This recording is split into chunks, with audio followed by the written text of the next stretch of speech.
అయ్యప్ప స్వామి ఎలా జన్మించాడో మీకు తెలుసా? అయ్యప్ప స్వామి శివుడు మరియు విష్ణువు శృంగారం చేసుకుంటే జన్మించాడు అని మీకు తెలుసా? అయ్యప్ప స్వామి మహిషి అనే రాక్షసిని ఎలా హతమార్చాడో మీకు తెలుసా? శివుడిని పరుగులు పెట్టించిన రాక్షసుడు ఎవరో మీకు తెలుసా? ఇవన్నీ ఈ రోజు వీడియోలో తెలుసుకుందాం. ప్రతి ఒక్క అయ్యప్ప భక్తుడు, శివుడి భక్తుడు, విష్ణువు భక్తుడు ఈ వీడియో మిస్ అవ్వకుండా చివరి వరకు చూడండి. మనం ఇంతకు ముందు చెప్పుకున్నాం, దుర్గమ్మ మహిషాసురుడిని ఎలా మార్చింది, అలాగే కాళికాదేవి రక్త బీజుడిని ఎలా హతమార్చింది అని ఈ రెండు వీడియోలు చూడకపోతే మొదటిగా అవి చూసి ఈ వీడియో చూసేయండి. అప్పుడు మీకు చాలా బాగా అర్థమవుతుంది. మహిషాసురుడికి అలాగే రక్త బీజుడికి ఒక అక్క ఉంది, ఆమెనే మహిషి. వీళ్ళకి అమ్మా నాన్నలు లేరు. ఈ మహిషినే మహిషాసురుడిని అలాగే రక్త బీజుడిని ప్రేమతో పెంచి ఉంటుంది. ఆమె కళ్ళ ముందే ఈ దేవుళ్ళు తన తమ్ముళ్ళని మోసం చేసి చంపడం చూసి ఎలాగైనా ఈ త్రిమూర్తులని అలాగే దేవుళ్ళందరినీ చంపాలి అని కోపంతో ఊగిపోతూ ఒక దట్టమైన అడవిలోకి వెళ్లి అగ్ని జ్వాలలో కూర్చొని బ్రహ్మకు కఠోరమైన తపస్సు చేయడం మొదలు పెడుతుంది. అలా మహిషి రోజులు కాదు, నెలలు కాదు, 50 ఏళ్లు ఆపకుండా బ్రహ్మకు కఠోరమైన తపస్సు చేస్తూనే ఉంటుంది. బ్రహ్మ ఆమె తపస్సుకు మెచ్చి ఈ మహిషి ఏం వరం అడుగుతుందో అని భయంతో ఆమె ముందుకు వస్తాడు. నీ తపస్సుకు మెచ్చాను మహిషి, అని ఆ మహిషాసురుడు అలాగే రక్తబీజుడు చేసిన తప్పులు నువ్వు చేయకు, చెప్పు మహిషి. అమరత్వం కాకుండా నీకు ఏం వరం కావాలో చెప్పు అని అడగగా ఆమె తమ్ముళ్ళ పేర్లు బ్రహ్మ నోటి నుండి వినగానే ఆమెకు ఎనలేని కోపం వస్తుంది. కానీ ఓర్పుతో ఆలోచిస్తూ అందరిలాగా కాకుండా ఈ మహిషి చాలా తెలివైనది. ఆమె నవ్వుతూ ఇలా కోరుకుంటుంది. మొదటి కోరిక, నా ఒంటి నుండి నేను కోరుకున్నప్పుడు కోట్లలో రాక్షసులు జన్మించాలి, వారికి నాకన్నా ఎక్కువ శక్తులు ఉండాలి. రెండవది, నా మరణం కేవలం భూమి మీదనే అవ్వాలి. మూడవ కోరిక, నా మరణం కేవలం శివుడు మరియు విష్ణువుకి జన్మించిన సంతానం చేతుల్లోనే జరగాలి. అతను ఆ జన్మ బ్రహ్మచారి అయి ఉండాలి. అతనికి కామ కోరికలు ఉండకూడదు అనే కోరిక కోరుకుంటుంది. ఈ కోరికలు వినగానే బ్రహ్మ నోటి నుండి మాట రాదు. ఆయనకి ఏం మాట్లాడాలో కూడా అర్థం అవ్వదు. ఆమె వైపు చూస్తూ తదాస్తు అని వరం ఇచ్చి వెళ్ళిపోతాడు. ఆ వరాలు పొందగానే ఆమె గట్టిగా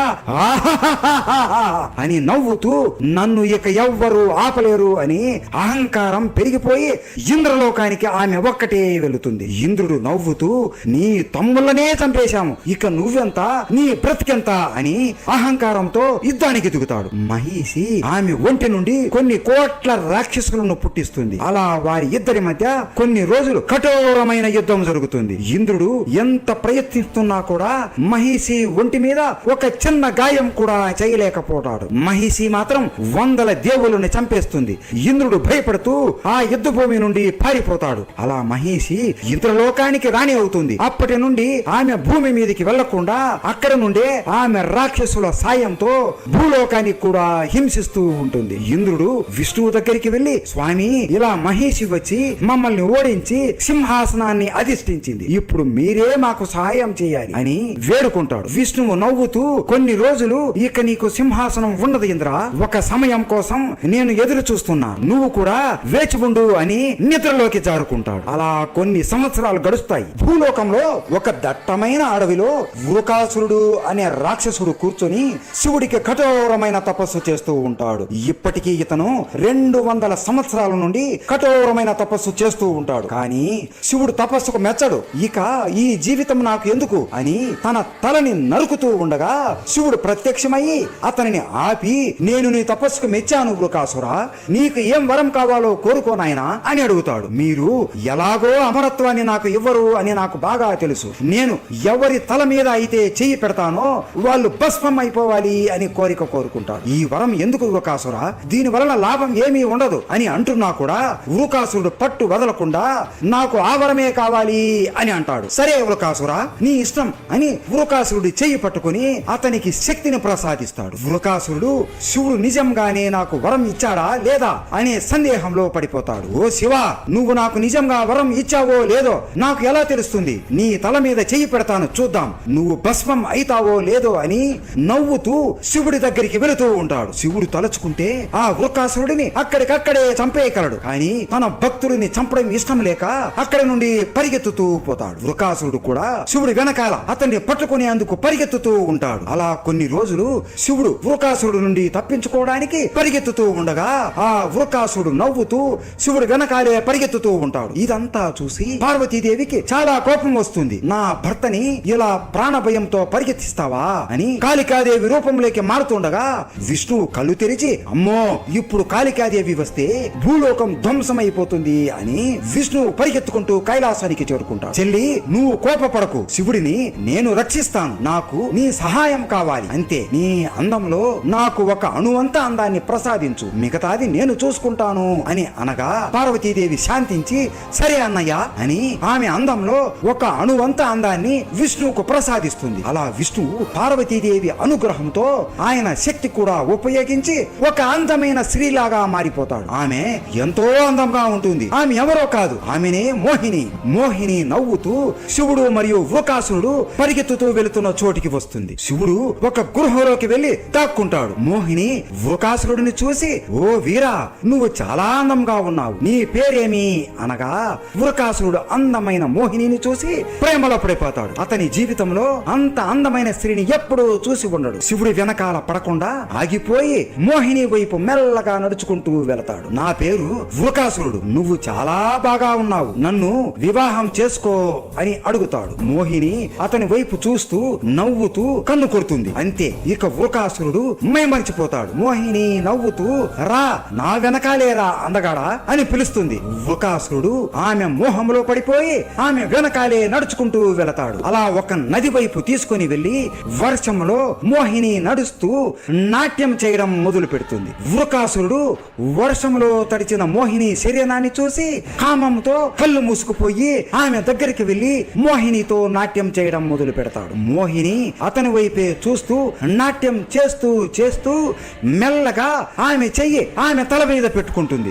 వృకాసురుడు కూడా కామంలో మునిగిపోయి ఏమి జరుగుతుందో కూడా ఆలోచించకుండా మయమరిచిపోయి అతని చెయ్యి అతని తల మీదే పెట్టుకుంటాడు. అంతే, వృకాసురుడి శరీరం అంతా మంటలతో నిండిపోయి కాలిపోతూ ఉండగా మోహిని ఒక ఖడ్గం తీసుకొని వృకాసురుడి తలని వేరు చేస్తుంది. శివుడిని భస్మం చేద్దాం అనుకుని అతనే భస్మం అయిపోయాడు కాబట్టి ఇతనిని భస్మాసుర అని పిలుస్తారు. ఇక మోహిని అవతారం చాలిద్దాం అనుకునే సమయంలో ఇంద్రుడు మహేషుని గురించి చెప్పింది గుర్తుకు వచ్చి ఇదే మంచి సమయం అనుకుని శివుడిని వెతుక్కుంటూ మోహిని వెళుతుంది. గృహలో దాక్కుని ఉన్న శివుడి దగ్గరికి వెళ్లి శివుడిని పిలవగా శివుడు భయపడుతూ భయపడుతూ మోహినిని చూస్తాడు. మోహినిని చూడగానే శివుడికి ఒక్కసారిగా పార్వతీదేవిని మొదటిసారిగా చూసినప్పుడు కలిగిన ప్రేమ మళ్ళీ కలుగుతుంది. ఎందుకంటే మోహిని రూపం విష్ణువుది అయినా ఆయనలో ఉన్న అంశం మాత్రం పార్వతీదేవి అంశమే కదా. అలా గృహలోనే శివుడు మరియు మోహిని శృంగారం చేసుకుంటారు. ఇదంతా పార్వతీదేవికి తెలిసి కోపపడకుండా ఇదంతా మహేషిని చంపడానికి విష్ణువు చేసిన మాయా అని అర్థం చేసుకుంటుంది. అలా వారిద్దరికి ఒక బిడ్డ జన్మిస్తాడు. మోహిని శివుడు ఇద్దరు ఆ బిడ్డను చూసి ఎంతో ఆనందపడతారు. ఆ బిడ్డ మెడలో మోహిని మరియు శివుడు ఒక బంగారు మణిని వేసి పంబా నది ఒడ్డున ఆ బిడ్డను వదిలేసి వెళ్లిపోతారు. అదే సమయంలో పందేల రాజ్యానికి రాజు అయిన రాజశేఖరుడు వేటకు వస్తాడు. ఆ రాజశేఖరుడికి ఎన్నో సంవత్సరాల నుండి సంతానం అనేది కలగదు. అలాగే ఆ రాజ్యం మొత్తం పేదరికంలో ఉంటుంది. అడవిలో వేట ముగించుకొని ఇంటికి వెళుతుండగా పంబా నదీ తీరం నుండి చిన్న పిల్లవాడి ఏడుపు మరియు శబ్దాలు వినబడతాయి. రాజశేఖరుడు పరిగెత్తుకుంటూ పంబా నదీ తీరం దగ్గరికి వెళ్లి చూడగా ఒక చిన్న పిల్లవాడు ఏడుస్తూ ఉంటాడు. ఆ పిల్లవాడిని చూడగానే రాజశేఖరుడికి ఏదో తెలియని ఆనందం కలుగుతుంది. ఇతని తల్లిదండ్రులు ఎవరు అని చుట్టుపక్కల చూస్తుండగా ఒక మహర్షి అక్కడికి వచ్చి ఈ పిల్లవాడు ఒక దివ్యమైన కార్యానికి ఈ భూమి మీద జన్మించాడు, నీకు పుత్రుడు లేడు అని బాధపడుతున్నావు కదా, ఇతనిని నువ్వు ప్రేమతో పెంచుకో, మణితో ఇతను దొరికాడు కాబట్టి ఇతనిని ఇక నుండి మణికంఠుడు అని పిలవండి, ఇతనికి 12 ఏళ్లు వచ్చాక ఇతను ఎవరో ఈ పిల్లవాడే నీకు చెబుతాడు అని చెప్పి వెళ్లిపోతాడు. రాజశేఖరుడు ఎంతో సంతోషించి ఈ పిల్లవాడిని తీసుకొని పందేల రాజ్యానికి బయలుదేరతాడు. ఆ మహర్షి రూపంలో ఉన్నది ఎవరో కాదు, సాక్షాత్తు మన శివుడు. వెళ్ళిపోతున్న మణికంఠుడిని చూసి శివుడు కంట తడి పెట్టుకుంటాడు. రాజశేఖరుడు మణికంఠుడిని తీసుకొని రాజ్యానికి వెళ్లి తన భార్య అయిన ఆర్యాంబాని పిలుస్తాడు. ఆర్యాంబాకి జరిగింది మొత్తం చెప్పగా ఆర్యాంబ కూడా ఎంతో సంతోషించి మణికంఠుడిని ఎత్తుకొని ముద్దుల వర్షం కురిపిస్తుంది. అలా వారి ఇద్దరు మణికంఠుడిని ఎంతో బాగా ప్రేమగా పెంచుతారు. మణికంఠుడు రాగానే రాజ్యం మొత్తం సిరి సంపదలతో వెలిగిపోతుంది. పంటలు బాగా పండుతాయి. ప్రజలు అందరూ ఆనందంతో వెలిగిపోతూ ఉంటారు. రాజుగారికి కూడా కొన్ని సంవత్సరాలకే ఒక కొడుకు జన్మిస్తాడు. అతని పేరు రాజరాజన్. సొంత కొడుకు పుట్టినా కూడా మణికంఠుడినే ఎంతో ప్రేమగా చూసుకుంటూ ఉంటారు. మణికంఠుడు విద్యాభ్యాసానికని గురుకులానికి వెళతాడు. ఆ గురుకులంలో శాస్త్రాలు, ధనుర్విద్య, అలాగే అన్ని రకములైన విద్యలని కొన్ని రోజుల్లోనే నేర్చుకుంటాడు. మణికంఠుడి గురువు కూడా ఆశ్చర్యపోతాడు. ఇతను సామాన్య మనిషి కాదు, ఇతను దైవ స్వరూపుడు అని అనుకుంటాడు. మొత్తం విద్యని నేర్చుకుని గురు దక్షిణ ఏం కావాలి గురువా అని అడగగా, నాయనా మణికంఠ, నా కుమారుడికి చిన్నప్పటి నుండి కళ్ళు కనబడవు, అలాగే మాటలు కూడా రావు. నువ్వు నీ శక్తి ఉపయోగించి నా కొడుకుకి నయం చేయగలవా అని కోరుకుంటాడు. మణికంఠుడు నవ్వుతూ, సరే గురువర్యా అని అతని కుమారుడిని పిలిచి అతని నుదుటి మీద చెయ్యి పెట్టి అతని కళ్ళు మరియు మాటలు వచ్చేలాగా చేస్తాడు. అలా కొన్ని సంవత్సరాలు రాజ్యంలోనే అందరికీ సహాయం చేస్తూ అందరి ప్రేమలను పొందుతాడు. అలా ప్రజలు అందరూ మణికంఠుడిని ప్రేమతో అయ్యా, అప్పా అని పిలుస్తారు. అలా అప్పటి నుండి మణికంఠుడిని అయ్యప్ప అని పిలవడం మొదలు పెడతారు. అలా కొన్ని సంవత్సరాలు తర్వాత అయ్యప్ప గురుకులము నుండి రాజ్యానికి వెళ్ళగా రాజ్యములో ప్రజలు అందరూ అయ్యప్ప గురించి చెప్పే మంచి విషయాలను విని రాజశేఖరుడు సంతోషించి అయ్యప్పని రాజుగా పట్టాభిషేకం చేద్దామని నిర్ణయించుకొని అందరికీ చెబుతాడు. ఇదే విషయం రాజు వెళ్లి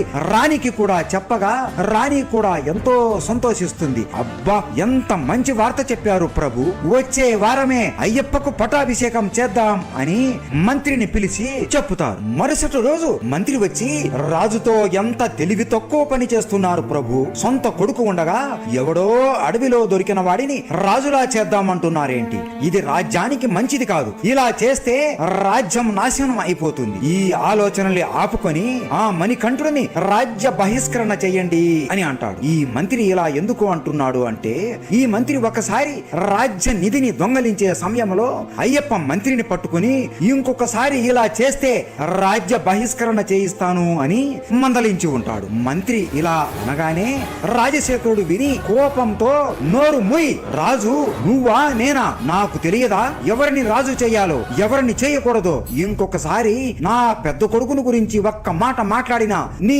నాలుకను కోసి రాజ్య బహిష్కరణ చేస్తాను అని తిడతాడు. ఆ మంత్రి కోపంతో, ఈ అయ్యప్ప రాజు అయితే నా చావు ఖాయం అని ఆలోచిస్తూ వెళుతుండగా రాణి తన కొడుకుతో ఆడుకుంటూ ఉంటుంది. ఆమెను చూసి అతను ఒక పథకం వేస్తాడు. రాణి దగ్గరికి వెళ్లి, రాణిగారు మీ కొడుకుతో ఆడుకుంటున్నారా? ఆడుకోండి ఆడుకోండి, ఇంకొన్ని రోజులే ఈ ఆటలన్నీ. ఆ తరువాత అయ్యప్ప రాజు అయి నిన్ను, నీ కొడుకుని, అలాగే రాజుని తరిమేస్తాడు. అతను ఒక కులహీనుడు, అతని కులం ఏంటో కూడా తెలియదు. కన్న కొడుకు ఉండగా ఎవడో తెలియని వాడిని రాజులా చేయడం ఎంత పెద్ద తప్పు అర్థమవుతుందా? ఆలోచించుకోండి, బాగా ఆలోచించుకోండి అని ఆమె బుర్రం మొత్తం మార్చేస్తాడు. ఆమె కూడా కొన్ని రోజులు ఆలోచిస్తూ ఆలోచిస్తూ ఆ మంత్రి చెప్పింది కూడా నిజమే అని అనుకుంటుంది. అలా రాణి మంత్రితో కలిసి అయ్యప్పని చంపడం ఎలా అని పథకాలు వేస్తూ ఉంటారు. మంత్రి ఒక మంత్రగాడిని పిలుచుకుని వచ్చి అయ్యప్ప మీద క్షుద్ర పూజలు ప్రయోగిస్తారు. దాంతో అయ్యప్ప శరీరం అంతా నల్లగా మారిపోయి ఆయన ఆరోగ్యం దెబ్బతిని మంచాన పడతాడు. ఎంత మంది వైద్యులు వచ్చి ప్రయత్నించినా ఆయన జబ్బుని అస్సలు నయం చేయలేకపోతారు. ఇక అయ్యప్ప చనిపోతాడు అని రాజ్య ప్రజలు అందరూ అనుకుంటూ ఉండగా అప్పుడు శివుడు అయ్యప్ప గదిలోకి వచ్చి ఆయనకు తగిలిన నరదృష్టిని పోగొడతాడు. ఆ తరువాత ఒక రోజు మంత్రి భోజనాలలో విషం కలుపుతాడు. ఆ భోజనాలు అయ్యప్ప తిని ప్రాణం పోయే సమయంలో మళ్ళీ శివుడు వచ్చి అయ్యప్ప శరీరంలో ఉన్న విషాన్ని మొత్తం తీసుకొని శివుడు తన కంఠంలో దాచేస్తాడు. అలా 2 సార్లు వేసిన పథకాలు విఫలం అవడంతో మంత్రి రాణి దగ్గరికి వెళ్లి, మీరు తలనొప్పి అని మంచం ఎక్కండి, మిగతాది నేను చూసుకుంటాను అని చెబుతాడు. రాణి మంచం మీద పడిపోయి, అమ్మో నాకు విపరీతమైన తలనొప్పి ఉంది అని అరుస్తూ రాజుకు చెబుతుంది. అప్పుడు మంత్రి ఒక వైద్యుడిని పిలుచుకొని వచ్చి రాజుతో, ఈ తలనొప్పి పోవాలి అంటే పులిపాలు తాగించాలి అని వైద్యుడితో చెప్పి పంపిస్తాడు. అప్పుడు రాజు మొత్తం భటులని ప్రజలని పిలిచి ఎవరైతే పులి పాలని తెస్తారో వాళ్ళకి నా అర్ధరాజ్యం ఇస్తాను అని మాట ఇస్తాడు. పులి పాలని తేవాలి అంటే చాలా కష్టం. ఎందుకంటే పులి పాలు కేవలం పిల్లలని కన్నప్పుడే ఇస్తుంది. అలాంటి సమయంలో పులి దగ్గరికి వెళ్తే పులి ఎవరినైనా సరే చంపేస్తుంది. అలా ఎంతో మంది అడవిలోకి వెళతారు, కానీ ఒక్కరు కూడా వెనక్కి రారు. అప్పుడు రాజు నా భార్య చనిపోతుందా అని బాధపడిపోతూ ఉంటాడు. అప్పుడు అయ్యప్ప స్వామి నవ్వుతూ, తండ్రి నేను వెళ్లి అమ్మ కోసం పులి పాలని తెస్తాను అని చెబుతాడు. ఆ మరుసటి రోజు ఉదయం రాజు 2 భాగాలుగా ఉన్న ఒక నల్లటి సంచిని తీసుకొని ఒకవైపు ప్రయాణ సమయంలో ఉపయోగపడే తినుబండారములు, అలాగే ఇంకొక వైపు అడవిలో దేవుళ్ళని పూజించడానికి కావలసిన వస్తువులను పెట్టి అయ్యప్పకు ఇస్తాడు. ఆ మూటని ఇరుముడి అని అంటారు. ఇప్పుడు మనం శబరిమలకు వెళ్ళినప్పుడు ఈ ఇరుముడిని తల మీద పెట్టుకుని వెళుతున్నాం. ఈ ఇరుముడిని అయ్యప్ప స్వామి తల మీద పెట్టుకుని దట్టమైన అడవిలో పులి పాల కోసం నడుచుకుంటూ వెళతాడు. అలా వెళుతుండగా ఒక బందిపోటు అయ్యప్పని దోచుకోవడానికి వస్తాడు. ఎప్పుడైతే అయ్యప్ప స్వామి ముఖం చూస్తాడో అతని దొంగ స్వభావం మొత్తం మారిపోయి అయ్యప్పకు పరమ భక్తుడైపోతాడు. ఆ రోజు మొత్తం వారి ఇద్దరు ఆ అడవిలోనే కూర్చొని మాట్లాడుకుంటారు. అలా వారు ఇద్దరు మంచి స్నేహితులలాగా అయిపోతారు. మరుసటి రోజు నేను ఇక వెళ్ళాలి అని అయ్యప్ప స్వామి వెళుతుండగా ఆ బందిపోటు నేను కూడా మీతోనే వస్తాను అని అంటాడు. వద్దు, నేను ఇప్పుడు వెళుతున్న ప్రాంతం చాలా ప్రమాదకరం. కొన్ని సంవత్సరాల తరువాత ఒక ఆలయం నిర్మిస్తారు. వాళ్ళు మొదటిగా నిన్ను దర్శించుకున్న తరువాతనే నన్ను దర్శించుకుంటారు అని మాట ఇస్తాడు. ఆ బందిపోటు ఎవరో కాదు, వావరస్వామి. మహిషి అప్పటికీ కూడా ఇంద్రలోకాన్ని పాలిస్తూ మొత్తం దేవుళ్ళని హింసిస్తూ ఉంటుంది. ఇక నన్ను చంపేవారు ఎవ్వరూ లేరు అని అహంకారం పెరిగి భూలోకానికి కూడా తరచూ వస్తూ ఉంటుంది. అలా అయ్యప్ప వెళుతున్న మార్గంలోనే మహిషి కూడా వేటకు వచ్చి ఉంటుంది. అయ్యప్ప దూరంగా ఉన్న మహిషిని చూడగానే ఆయనకి ఆయన జన్మ గురించి మొత్తం అర్థమైపోతుంది.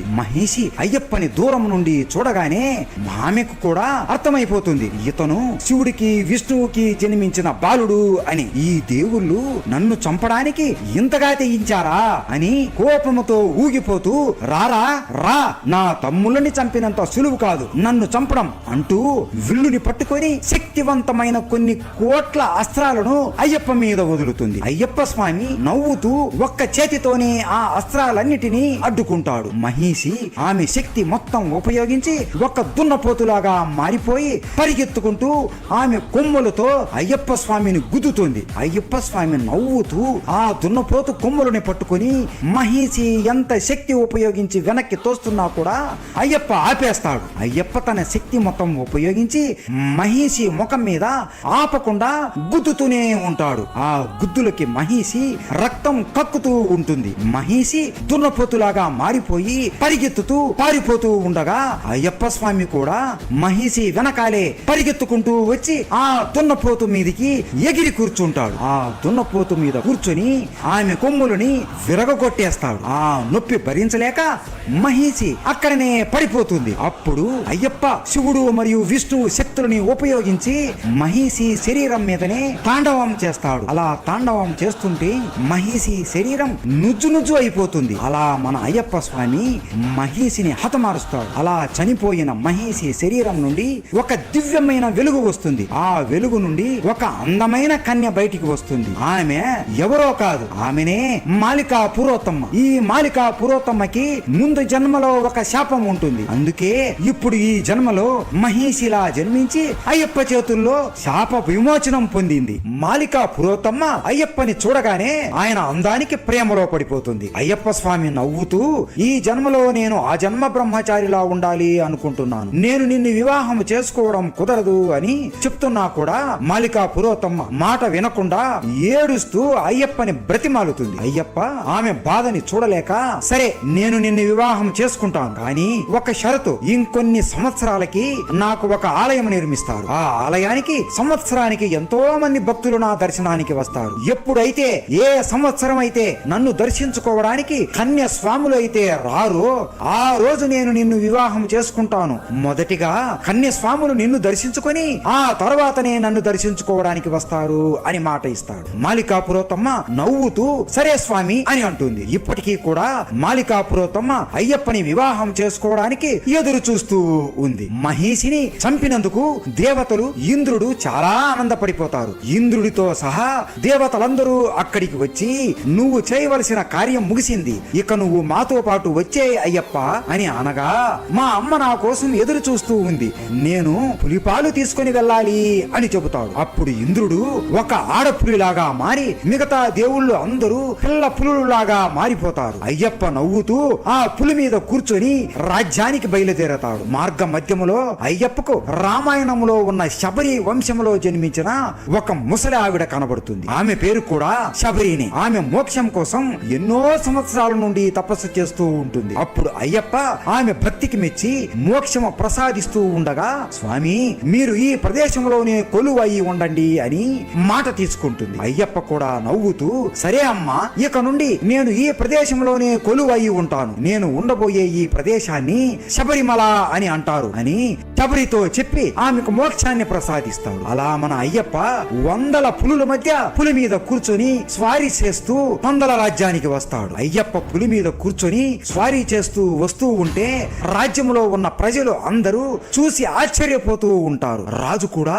అయ్యప్ప రూపాన్ని చూసి మయమరిచిపోతాడు. రాణి మరియు మంత్రి కూడా అయ్యప్పని ఆ రూపంలో చూడటంతో వారి కళ్ళు తెరుచుకొని వారి బుద్ధి మారిపోతుంది. అయ్యప్ప పులి నుండి దిగి, అమ్మా ఇదిగో పులిపాలు, ఇది తాగితే నీ తలనొప్పి తగ్గిపోతుంది అని ఇస్తాడు. రాణి బోరున ఏడుస్తూ, నన్ను క్షమించు అయ్యప్ప, నా స్వార్థంతో నేను నీకు చాలా కష్టాలు పెట్టాను అని ఆయన కాళ్ళ మీద పడిపోతుంది. అయ్యప్ప నువ్వు లేకపోతే నేను లేను అమ్మా, నువ్వు మా అమ్మవి, నేను నిన్ను క్షమించడం ఏంటి అమ్మా అని కౌకిలించుకుంటాడు. రాజు అయితే, అయ్యప్ప ఈ రాజ్యం నీదే, ఈ రాజ్యాన్ని నువ్వే పరిపాలించాలి అని అనగా, నాన్న నాకు ఎందుకు ఈ రాజ్యములు, ఇవి అన్ని నా తమ్ముడికి లభించాలి, మీరందరూ నన్ను అయ్యా అప్పా అని ఇన్ని రోజులు ఎంతో ప్రేమగా పిలిచారు, ఇక నుండి నా భక్తులు నన్ను అయ్యప్ప అని ప్రేమగా పిలుచుకుంటారు. ఈ విల్లు నుండి వెళ్లే బాణం ఎక్కడైతే పడుతుందో అక్కడ నాకు మందిరాన్ని కట్టించండి అని అయ్యప్ప తన శక్తి మొత్తం ఉపయోగించి విల్లు నుండి బాణం వదులుతాడు. ఆ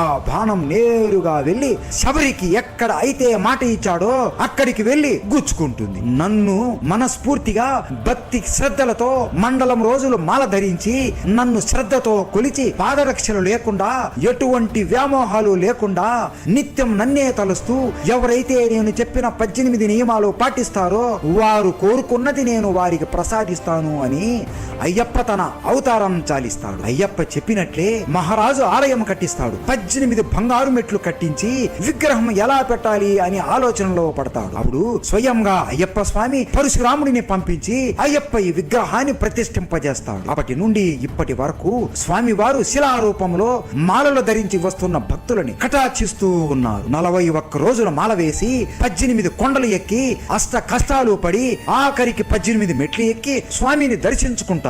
ఇది పూర్తి అయ్యప్ప స్వామి కథ. మీకొకటి చెప్పనా, ఇది కేవలం కలియుగంలో జరిగిన అయ్యప్ప స్వామి కథ అంతే. దీనికన్నా ముందు అయ్యప్ప స్వామి సముద్ర మంథనంలో జరిగే సమయంలో జన్మించారు అని మీకు తెలుసా? ఆ కథ తెలుసుకోవాలి అంటే చెప్పండి, చేస్తాం. అలాగే అయ్యప్ప మాల ఎలా వేసుకోవాలి, దీక్ష ఎలా పాటించాలి, శబరిమల కొండ ఎలా ఎక్కాలి, ఆడవాళ్లు శబరిమలకు ఎందుకు వెళ్ళకూడదు, ఇంకా చాలా విషయాలు ఉన్నాయి. ఈ వీడియోస్ కావాలంటే చెప్పండి, అన్ని కూడా చేసేస్తాం. ప్రతి ఒక్క అయ్యప్ప భక్తుడికి ఈ వీడియో నచ్చింది అని భావిస్తున్నాను. అయ్యప్ప స్వామి అంటే మీకు ఇష్టం ఉంటే స్వామియే శరణమయ్యప్ప అని కామెంట్ చేయండి. స్వామియే శరణమయ్యప్ప.